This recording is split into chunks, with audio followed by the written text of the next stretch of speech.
ओम शांति।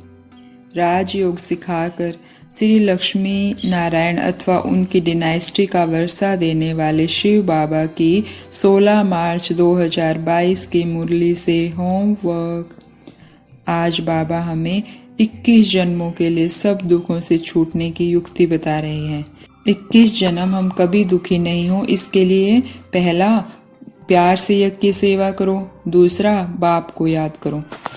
तो हम इन दोनों बातों को आज गहराई से मनन करके इनको फॉलो करेंगे।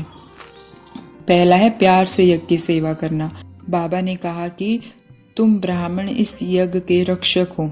यज्ञ की हर प्रकार से सेवा करनी है क्योंकि यह यज्ञ मन इच्छित फल देता है।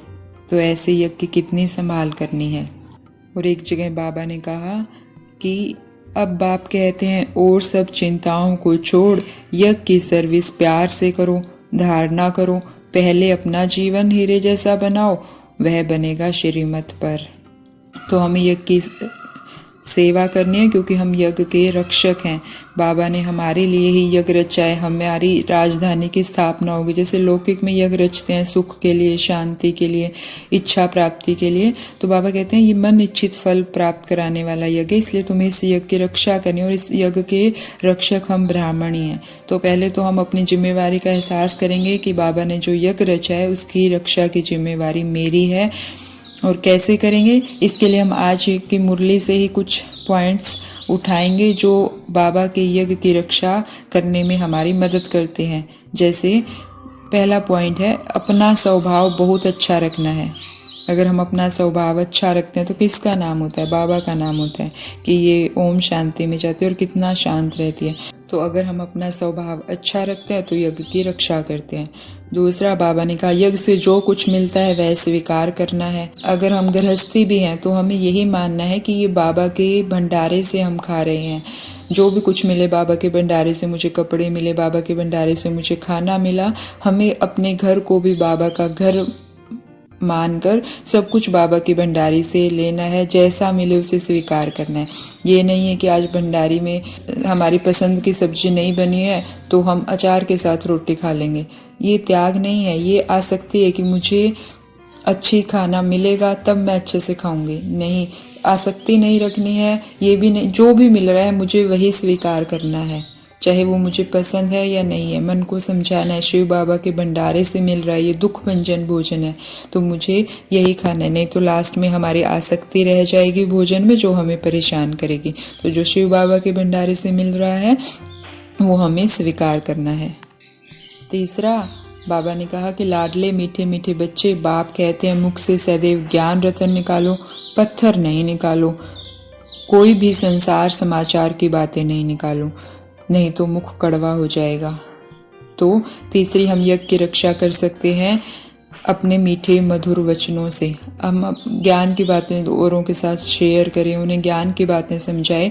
और संसार की समाचार तो बिल्कुल नहीं कि यहाँ क्या हो रहा है, वहाँ क्या हो रहा है, ये समाचार हमें बिल्कुल नहीं सुनाने हैं। इसकी तो हमें आदत बनानी है क्योंकि हमें गंदगी नहीं फैलानी है। संसार के समाचारों में क्या है? गंदगी है। यहाँ ये हो गया, वहाँ वो हो गया। और गंदगी कौन फैलाता है? मक्खियाँ। हम मक्खियाँ नहीं हैं, हम तो ज्ञान परियाँ हैं। तो हमें ज्ञान फैलाना है, मुख से रतन निकालने हैं। और कुछ भी हो जाए संसार के समाचार तो बिल्कुल नहीं निकालने। अगर हम ऐसा करते हैं तो हम बाबा के यज्ञ की रक्षा करते हैं। कि इस यज्ञ की रक्षा हम कैसे कर सकते हैं? बाबा को सब कुछ अर्पण करके। बाबा कहते हैं अगर तुम सब कुछ अपना ईश्वर अर्थ अर्पण करते हो तन मन धन, तो ऐसा नहीं है कि तुम भूखे मर जाओगे। यह शिव बाबा का भंडारा है और इससे शरीर निर्वाह होता रहता है और होता रहेगा। तो हमें निश्चय बुद्धि बनना है। हमें क्यों लोभ दिखाना किसी चीज का, मोह दिखाना किसी चीज में। माताओं को क्या होता है, बुढ़ापे में मेरी सेवा करेगा। सेवा कौन करेगा? क्या शिव बेटा सेवा नहीं कर सकता? तो हमें तन मन धन सब बाबा को मन बुद्धि से अर्पण कर देना है कि बाबा सब कुछ आपका है। और फिर जो मिले उसको स्वीकार करना है। हमें बाबा के भंडारी की रक्षा करनी कि वो व्यर्थ में और मिसयूज ना हो उस भंडारी का, इसका हमें ध्यान रखना है।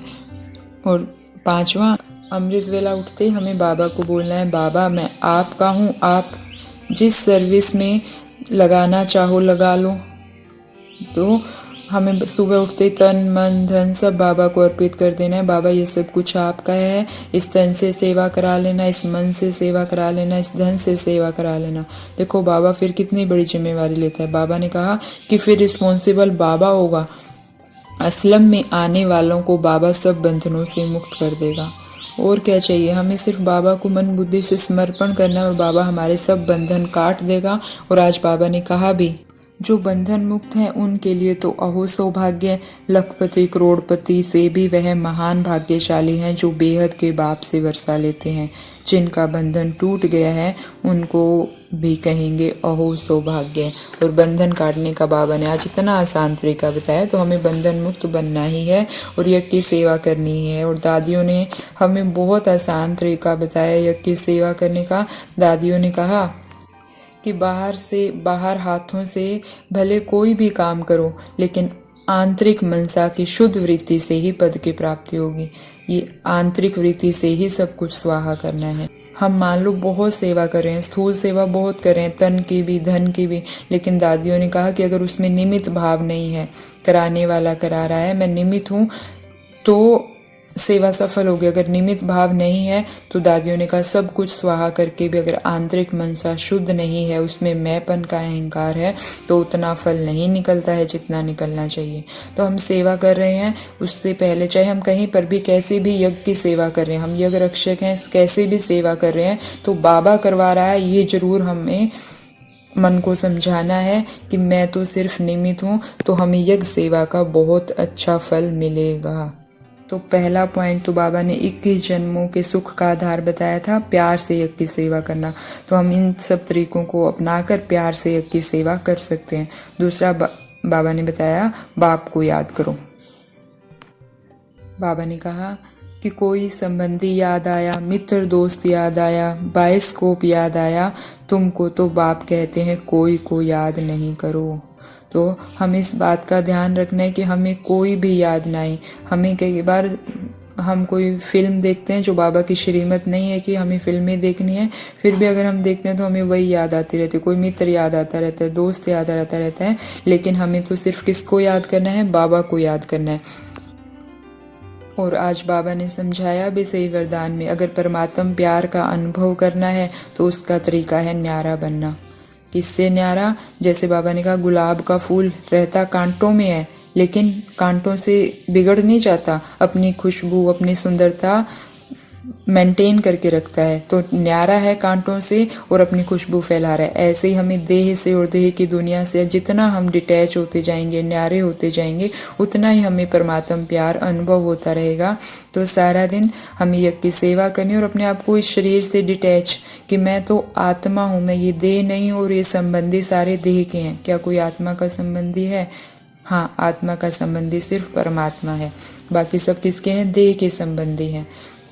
तो हमें इन सब से डिटैच होकर अपनी रूहानियत की खुशबू फैलानी है। तो ऐसी रूहानियत की खुशबू से संपन्न आत्माओं को ओम शांति। शुक्रिया मीठे बाबा, शुक्रिया।